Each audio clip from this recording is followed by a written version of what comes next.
Hey guys, how's it going? Davey here today with a first look at Albion Online's Into the Fray patch 4. This patch is bringing a complete rework to the last two magic staff weapon lines, which are Arcane and Frost. As you guys know, Nature, Holy, Fire and Curse were already reworked with the initial launch of Into the Fray. So these two reworks that are going live with patch 4 will complete the magic staff overhaul series. Who knows they will start with other weapon lines after this, you know, would be very cool. But based on what I have seen in these two weapon lines and based on the 4 that were treated previously, I must say, like, it's very impressive. I want to start off by saying the changes to the Arcane weapon line is so amazing, man. It's so good. It looks so good. I'm actually jealous of Arcane mains. Like, it looks so beautiful, man. As someone that's into design, man, like, I want to become an Arcane main. Like, don't be surprised if I start covering builds and, you know, videos with Arcane. Like, it's really good. Besides these two changes, there's also changes to the Morningstar, which I'm once again very hyped about because, you know, I have become a tank main ever since the fleet. I've become a tank main, so, you know, having changes to the Morningstar, which I believe will have a heavy impact on the various battles within Albion Online. I think it's going to be a really good change. Other than that, other than these three changes, there's also changes to the loot rules within the Black Zone, which is another really great change. You may disagree if you are a rat. I'm not a rat. Like, I get the appeal a little bit, you know, it can be fun, but maining your rats and defending ratting is just toxic. I guess I'll just go over that bit at the end of the video, because I don't want to center this video about the angry rats once again. In my anniversary video I recently made already, like, people will go mad over defending ratting, bro. Like, it's unreal. Like, they have zero arguments, all the excuses, and, you know, they'll still defend it. It's so toxic, man. It's just weird. So yeah, I'll start off with Morningstar. I'll go into Arcane after, then into Frost, and then we'll cover the loot changes, anti-rat changes. So you can find the chapters below as usual. If you want to skip to one of the chapters, feel free to. But I think it's like for something that's pretty limited, like a patch that's pretty limited in how much it changes, I think the actual changes will have a heavy impact on battles of all sizes within Albion Online, and that's why I'm really looking forward to this patch. So let's just start off with the Morningstar. So the Morningstar is having its ultimate ability, Gravitas, changed.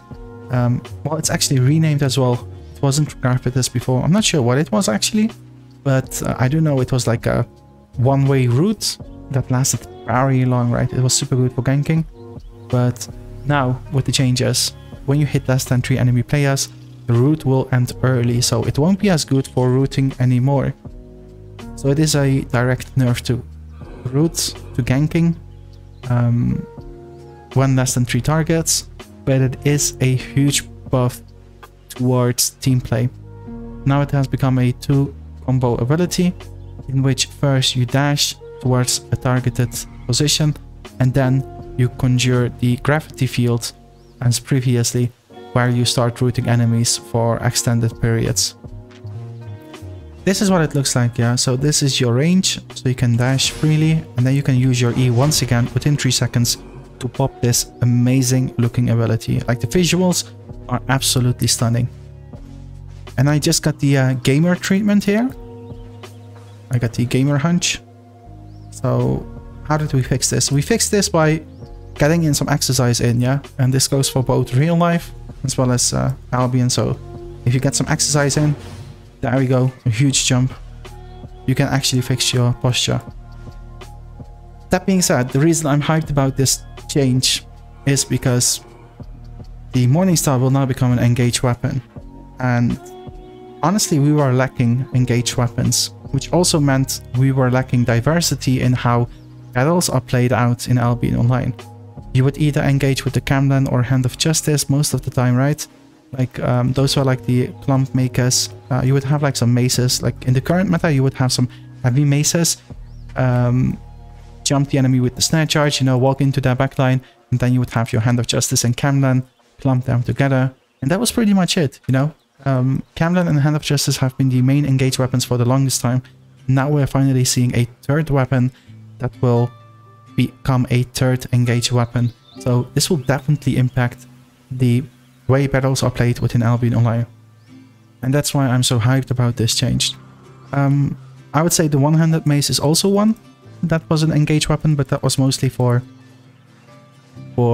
smaller group fights, right? Like Roads of Avalon, maybe in 10v10 comps, you know, but even then, Hand of Justice, heavy mace combo was probably better. So yeah, I'm looking forward to this change, especially as someone that plays tank quite often. I'm looking forward to see how this will affect the battles, honestly. Like what kind of different approaches we will have in our battles. So now that we went over the mace, let's go over the arcane weapons. Now between the two, I'm very sure people are more hyped about Frost because it's more popular, right? Permafrost might just be one of the most played weapons in the game. But honestly, after watching this video, you may just start picking up Arcane, man. It's so good. It's so good. So first of all, we now have a new Q ability, primary ability, which is Chain Missile. We have the Arcane Protection, which got buffed. And we have Magic Shock, which is the good old Magic Shock that silences enemies and damages. So we won't go over this one. We already know this one. But we will go over Chain Missile and Arcane Protection. So let's start with Arcane Protection. Yeah, let's do that. We will have to wait 10 seconds, but let's start with this because I have more to say about Chain Missile. So when it comes to Arcane Protection, it does the same thing. It provides a shield to a selected target, has a pretty low cooldown. A big shield though, big shield. Like with tier 8.3 gear here, I have 2.6k shield, which is massive. But now, with the change, it also grants immunity to force movement effects. So it now also has an inbuilt Knight Helmet, which is massive, right? So you can really protect someone, like an absolute protection against one of your allies. Or yourself, of course, because you can cast it on yourself like this. And as you can see, it looks absolutely fancy, yeah? You guys see that? Look at how cool this looks, man. Look at this bubble. Look at this. Looks so good. The design, the visuals is absolutely stunning, man, for the arcane weapons. Look at this, man. Beautiful. Alright, let's go over the Chain Missile, because this one is also very beautiful and very cool, man. So previously we had, was it called Energy Bolt? I think it was called Energy Bolt, right? It was like this very lame ability. You would just target someone, if I remember right, and just cast your Q and it would throw like an Energy Bolt at them, do single target damage, and that was pretty much it, if I remember right. But now we have Chain Missile, which is absolutely amazing. Look at this, yeah? So you can cast this on a target. It's a free cast, it's a skill shot, quite some range to it. Once you cast it, it bounces to enemy close to it. You see that? It bounces up to 3 enemies, I believe. Let me confirm that real quick. It can hit up to 3 targets. Alright, it can hit up to 3 targets. And once you hit targets with it, it applies 1 arcane charge. And what the arcane charge does is you can proc it with direct damage and dealing additional damage. Now, direct damage? Does it also mean it works with your W? At first I thought it was only auto attacks, but let's see if it's also working with other abilities. Oh, I killed them too quick, bro. Look at how OP Arcane is. It's so OP. You one-shot mobs. We need to find bigger mobs. Let's go for these two and this one. Well, she's gonna spawn the bat, which is super annoying. So let's kill her. He's gonna dash, which is a bugged ability, by the way. It messes us up in the... Oh, he's resetting, bro. I'm totally... Alright, wait. Q. W. Yes, it does proc it with W as well. At first, I thought with only auto attacks. I misread it. But it also procs it with other abilities, so as long as it's direct damage, so no damage over time. Alright, so As you can see, this throws a chain missile that bounces up to targets close to it. They get this stack on them that you can proc with direct damage, making for even more damage. Compared to the old energy bolt, this ability looks absolutely amazing, and it's super useful as well. Like Arcane, I don't know, man, it feels like Arcane is going to become a super strong weapon line with these changes. Like it used to be like the support weapon line mostly, right? People would still try to DPS with it, but it wasn't anywhere as strong as other DPS weapon lines. Now you actually have like DPS options within Arcane that are super viable, starting with Chain Missile. So absolutely cool. Combined with the Enigma Blade, which I kind of spoiled already, yeah. I spoiled it already. But this is what Enigma Blade looks like, and you can actually teleport right after. And once again, this ability looks absolutely amazing. The visuals are amazing. It does a good chunk of damage. It's an AoE as well. And if you hit an enemy, you also can proc the combo, which allows you to teleport. So if I just hit my W freely, I can't teleport. But if I do hit it on one of the mobs, I have a teleport right after. So the Enigma Blade, very cool DPS option for Arcanes. Now we have Motivating Glance on this. This didn't change. Not sure if the visuals did. Do I want to wait 10 seconds? I guess I do. I guess I do want to wait 10 seconds to see if the visual changed. So it looked like... It was like this white circle, right? What does it look like now? It has now become a pink circle? Was it always a pink circle? I think it was a white circle.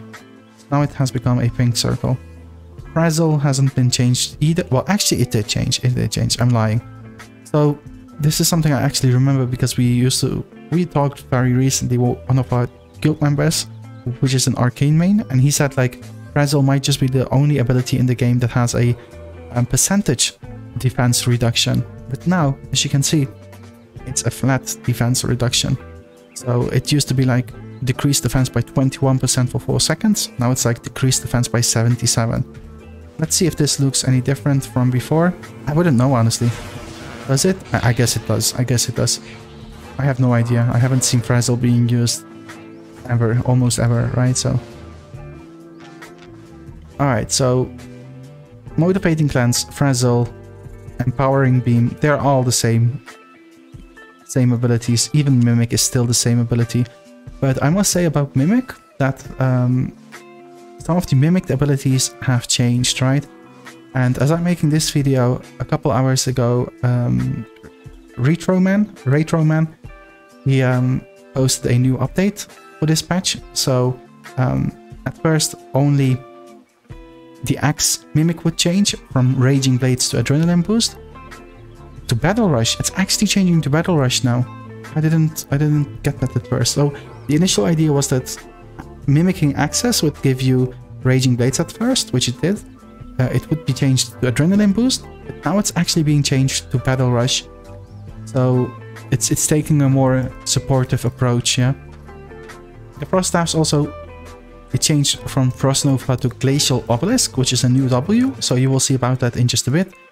And the Maces changed from Snare Charge to Guard Rune, so Mimic is obviously taking a way more supportive approach compared to before. So I know for a fact that... Is it a fact? Yeah, I think it's a fact. I know for a fact that when you mimic fire, you get Fire Wall, right? Which is a supportive ability as well. So now with Battle Rush, Glacial Obelisk and Guard Rune, it's more supports on the mimic ability. So they're still trying to emphasize the supportive side of Arcane with Mimic, which is fine, honestly, which is good. It fits the weapon line, right? Having DPS options as well now is just a very nice bonus, I would say. It will definitely make Arcane, leveling Arcane more interesting, playing Arcane more interesting when solo as well, so it's nice to see. When it comes to ultimate abilities, there aren't really major changes to the abilities themselves. Like the visuals may have changed, but there isn't really huge changes to the abilities, how they function, etc. Except for Great Arcane, which has Time Freeze, which now also freezes allies. So this ability used to freeze enemies only. right? So if that is an enemy, let's get in combat here. Let's hit him a couple times. Alright. Wait, what just happened? He became he became immune, right? Like when he casts his ability, he cannot be interrupted. He cannot be interrupted when he casts that ability, so man, I thought because this one ignores crowd control resistances, it would still get him, but he cannot be interrupted. Being interrupted is not the thing, right? It's a whole other thing. So let's do this again. So let's say he wants to attack us, we time freeze him. As you can see, he just freezes in place for multiple seconds. And this ability works on enemies as well, and this ability will now also affect your allies. So this is like the biggest change to the ultimates of the arcane weapons. Which can be interesting, honestly. Who knows, you know, like it can be used defensively, it can be used offensively, a combination of both. So I do think like this will be, like if people start using this in PvP, just like how the Morningstar will add a new layer to fights in PvP, the Great Arcane, if it sees any play, it might as well. So it's gonna be interesting to see how these changes affect the meta and the way people approach their fights. Now I want to equip the Locust here for a second because I tested this out before. You guys know the Void, right? This big grey, very dark looking ability. Look how beautiful it is now. Yeah, look at this. It's now a purple Void, guys. It's beautiful, right? It's super fancy now. Like the arcane weapons, they look so fancy now, man. With the W ability, with the Q ability. Like it looks super fancy, yeah. Absolutely fancy. Let's kill this mob right here. So we can continue recording. Oh yeah, and the passive changed. The passive, the Lingering Power. It's a new passive, which after casting any spell increases your attack speed by 120% and your attack range by 33% for the next 3 normal attacks within 3 seconds. So it's a really good DPS option. Like this is what it looks like when you normal auto attack. And if you use an ability, look at how fast you attack. Look at this. Absolutely amazing, yeah. Very cool. Very impressed by the arcane changes. There's a bunch of visual changes as well. Like let's drop this Evensong ultimate here. How this one looks. Look at that, yeah. Looks cool, yeah. Looks really cool. Like visual changes are massive, man. As someone that's been around for a long time since the beta, compared to how things used to look then and now, it's crazy, yeah. Look at how beautiful these things look, man. Look at that. Alright, I think we went over the arcane weapons now.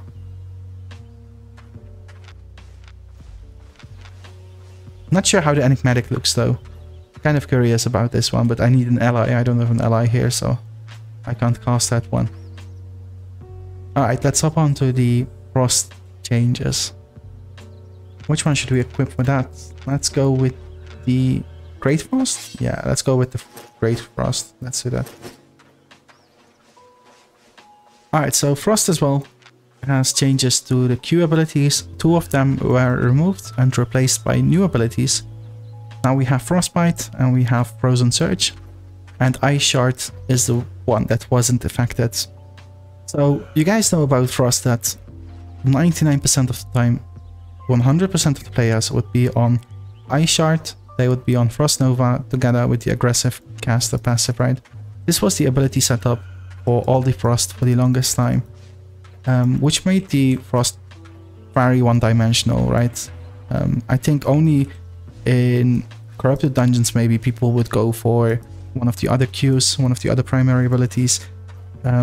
Maybe if they were playing a supportive Frost, maybe they would change to a different W then, but like 99% of the time it was Ice Shard in combination with Frost Nova, which made it pretty boring, honestly. But now with these changes, it's I definitely see way more options for the Frost. You can play it offensively, like pure damage now. You can play it around CC, supportive, you know, defensively. So there's way more options now, which is a really great change, because in combination with the Morningstar, in combination with the Arcane changes, the changes to the Frost staff as well, altogether it's definitely bound to have a huge impact on the battles in Albion Online. Really looking forward to that. Alright, so the first new ability is Frostbite, which, wait, I have the Hoarfrost selected. I need to go to the Great Frost. There we go. Let's change the queue to Frostbite. Now this is a very simple ability. It is a skill shot and you deal damage with it. Now the good thing about this is that it's a skill shot, right? That's the good thing about it. Because previously, the other two queues that we had on Frost, you had to have a target selected. So it made it very clunky to play, which is why people stick to Eye Shard, you know? But now you actually have an ability that you can cast freely. So you can kite with this, you can actually kite with this, right? Like when you think of Ice Mage, of a mage, a ranged weapon, you think of kiting, right? And that wasn't really much of an option with Frost before. But now you have that option. So you can walk back. You can walk back and keep hitting your enemies. So there's definitely going to be huge changes to how people play Frost. And based on the content, people will play it differently. So Frostbite we went over. Frozen Surge. Frostbite only does damage, but Frozen Surge also slows your enemies. So a bit of crowd control on your primary ability. Very cool too if you want to play the Frost for other purposes than damage. Looks pretty cool too. Low cooldown. Deals a bit of damage. Oh, that sound was nice. You guys hear that of the Frost Nova? Wow, that sounded absolutely beautiful. I actually want to proc it again. But yeah, this Frozen Surge ability, you know, it opens up different options for your playstyle, which I think is just very important and very well thought. Like, let's hear this once again, yeah? Look at that, beautiful. Alright, we went over the primary abilities. Let's check the secondary abilities. Frostbomb is an old ability, but it did get changed in the sense that it used to slow after hitting it, like after the bomb went off. Now it starts slowing before the bomb goes off. This ability never saw any play, yeah, but now I feel like now it might actually become a viable option. So as soon as I cast it, enemies will get slowed, and after a second or so, the Frost Bomb itself will pop and it will deal damage, right? Which is great because, as I said before, right, people used to be on Frost Nova 99% of the time. But now when you have a choke like this, yeah, let's say this is a choke enemy wants to engage through, you can put it here, yeah, and you can start slowing your enemies and you can start dealing damage as you walk away. So it's definitely going to affect battles for sure. Then we have Frostbeam, which also saw a bit of changes to it. Once again, this was a supportive ability that almost never saw any play, but now, honestly, like it ticks super fast now. It ticks every 0.3 seconds for a total of 2.7 seconds, so it will tick 9 times or maybe even 10 if the initial tick does damage. And if it goes off completely, that's a lot of damage, guys. That's a lot of damage. And not only does it do a lot of damage, it also decreases attack speed and slows enemies hit by 15%. So it's a huge crowd control, it's a huge debuff as well. And it even lasts for 4.65 seconds after the channel has ended. So look at this, yeah? Look at how fast it goes off, yeah? Look at that debuff, he's completely slowed. It's... honestly, it's massive. Like, it's so good to see that different different Q abilities are becoming viable. Alright, then we have Frost Nova. So the thing with Frost Nova is they nerfed it really hard initially, but based on the patch notes that just got published, they are reverting some of those nerfs. So let me get this right, yeah. Alright, they added the invisibility back. So this ability, it's still It's still the same ability, but it got nerfed in how far you can jump with it. So you could jump way further. So the range has been nerfed, but also the area, the stun area has been nerfed. I believe it was 5 or 6 meters around the starting position. It has become 3. And honestly, the range, obvious nerf as well there. You know what? I want to get this right. Yeah, give me a second. I'll quickly look it up. Frost Nova range from 11 to 9 meters. So that's a 20% nerf there. And the stun radius went from 5 meters to 3 meters. So a 40% nerf on the stun radius, which is massive as well. But I guess, you know, it was just that strong. Now, initially, I wanted to take away the invisibility of this as well. So you became invisible when you use this ability. Like you became immune to damage.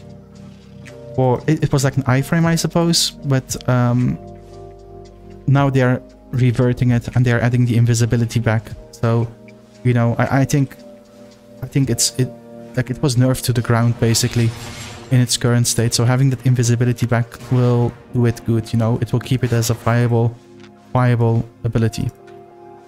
Now mobility is already really strong, but it just got nerfed so hard. I don't know, man. We'll see. People will definitely still use Frost Nova, no doubt about that. But then you have Frostlands, which is a new skill, a new ability. One that looks super cool. Now this one does damage. And oh no, I got a ganker here. I don't want to get ganked in the test server, bro. Leave me alone. I'm gonna change my location here. And I picked out the scenery, guys, for you guys especially, yeah. But now I'm getting pounded away from it. Let's just go towards this outpost here. Alright, so this new ability, yeah, Frostlands, aside from doing damage, it also decreases resistances of enemies, which is a pierce, right? So it's a pierce ability, which I think is great, dude, because now you have like CC, you have like a slow, you have like a debuff with the slow, you have mobility with the stun, you have pierce, you know, and you have this one. I won't spoil it just yet, but all of these do like unique things, different things, right? So it's really nice to have different options on your secondary abilities. It's nice to have different options on your primary abilities. You know, it will just change the way Frost is being played so much. This ability, by the way, looks super cool, Frostlands. You first need to select from where you want to start casting it. So if you want to start casting it from up here, that's possible. And then you can shoot it towards the targeted direction. So it will look like this, which looks super cool, right?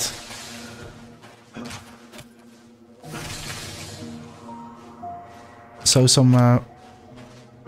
yeah, if you do cast it outside of your circle by moving away from it, your character will walk towards it.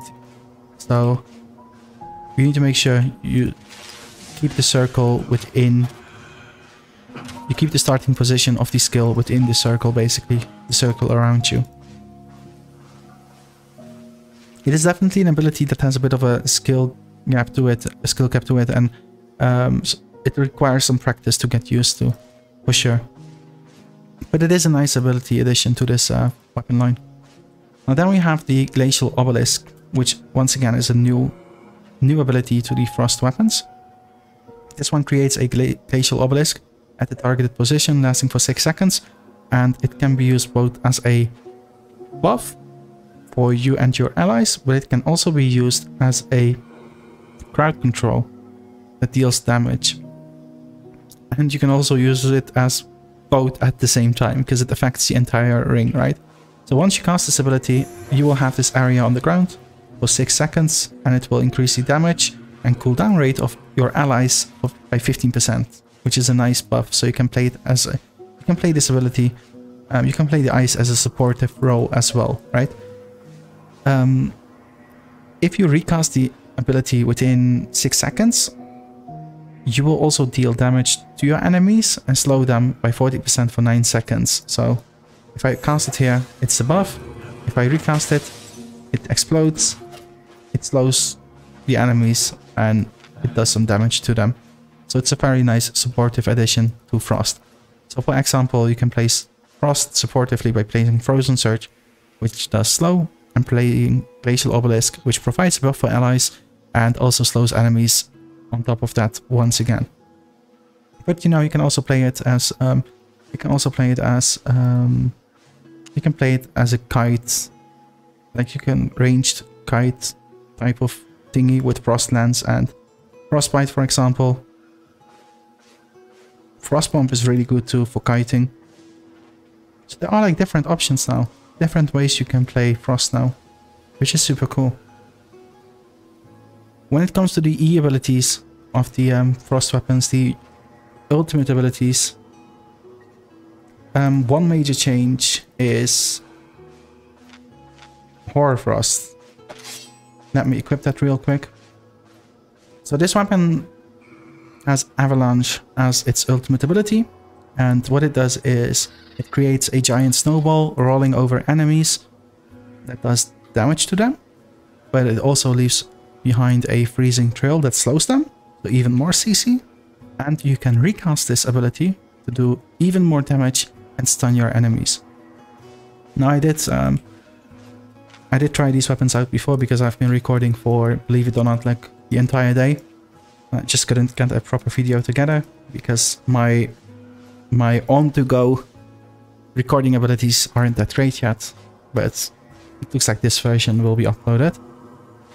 But what I did figure out whilst testing this weapon before is that if you don't pop your E, the stun and bigger damage won't go through, so you need to pop it. I believe previously, when it interacted with your enemies, it would automatically stun them and do the damage, but it doesn't do that any longer, so it will just go through him. Look at this. It will just go through him, you see? This will make for a pretty interesting ability, I think. So you need to recast it for the stun to take place and the damage to pop as well. And the reason I think this makes for an interesting change to this ability is because it might just be one of the first abilities that can stun the enemy backline from afar, you know? Like sure, Permafrost stuns enemies from afar as well, but you need to get pretty up close, right?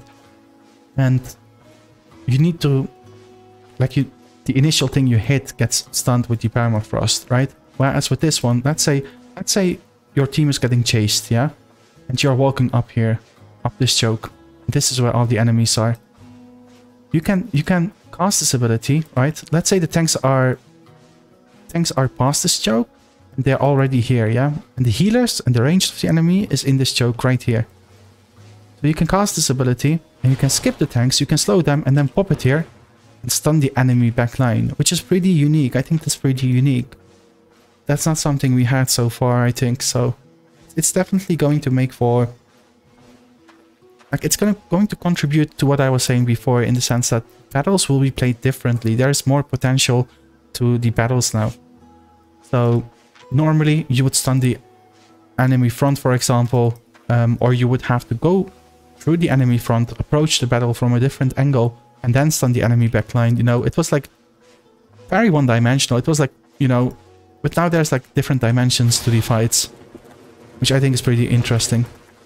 Of course, clans exist, you know, mercenary hoods exist, but it's still nice to, you know, stun enemies from such a distance while slowing their engage on top of that. So pretty unique. I think it's pretty unique. I can definitely see this ability being used now, you know, which wasn't the case before. This was a dead weapon.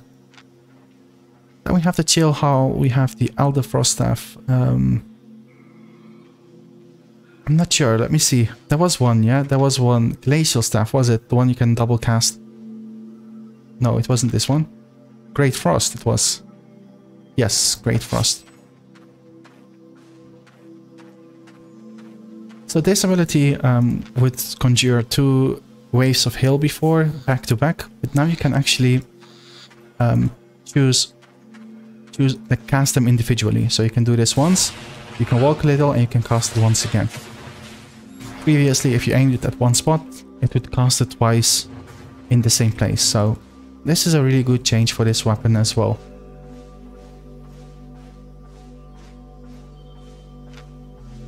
Alright, I think that's the biggest changes to the Frost weapons. Like, the visuals have changed as well. The thing is, I don't remember all the visuals exactly, so... But if we take the Icicle Staff, for example, yeah, which has Frozen Hell, I do remember this was like a circle with some ice animations on it, but now it actually looks very solid. Look at this. Look at how cool this looks, yeah? So the visual upgrades are there as well, and they look absolutely stunning. Especially for the arcane weapons, man. It's so cool. If we take Witchwork, for example, I kind of forgot about the Witchwork, but this one got buffed a little. It got buffed by 20%, so we might see some more engage potential with this weapon as well. But look at how beautiful this looks, yeah? It looks really good. The visuals look absolutely amazing. Alright, I think we covered both Arcane, we covered Arcane and Frost, we covered the Morningstar here as well. Now all that's left to cover is the loot changes. And I'll pop the loot changes onto the screen right now. And these are the changes to loot, and it's something I'm personally very happy about. I'm sure the Reds aren't happy about these, but honestly it was just toxic. It was just, you know, even in the smallest fights, yeah, when in Roads of Avalon you're doing a 7v7 and the battle is bound to move, you know, to either direction. Having Reds dismount, pick up all the loot and just run off with it, it's toxic gameplay. I honestly, like in my last video, in the anniversary video I made, a lot of people argued about Reds, you know. They would have all kinds of excuses for retting, but it's just, there is no risk versus reward in retting whatsoever. Coming there with an Ox with 10k set, that's not a risk. That's, you know, which is why I'm very happy about the Black Zone loot changes. From now on, for the first 120 seconds after a Black Zone kill, the dead player can only be looted by the following participants: either the killed player, the player that dealt the killing blow, the player that dealt the most damage to the killed player, with extra conditions to these. So the killed player's allies can loot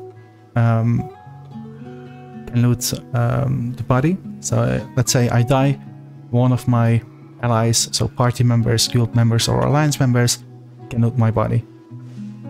That's the first wave of players that can loot it within those 120 seconds. Then we have the player that dealt the killing blow and the allies of this player. So if I kill someone, I can loot the person, or my party members, guild members or alliance members can loot the person.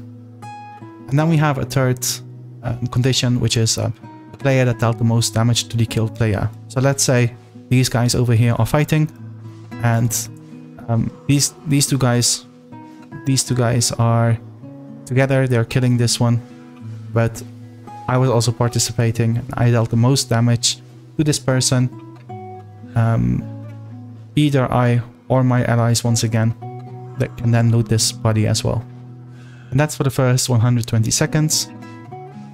And after those 120 seconds, these restrictions are lifted, right? The limitations are lifted and anyone can loot the body. So this will hopefully make for more qualitative fights throughout the Outlands, the Black Zones, and also, you know, remove the frustration of your hard work being nullified by people that didn't even participate. Now I know that if you are a red, you won't agree with this. I don't care either way, because personally I'm a huge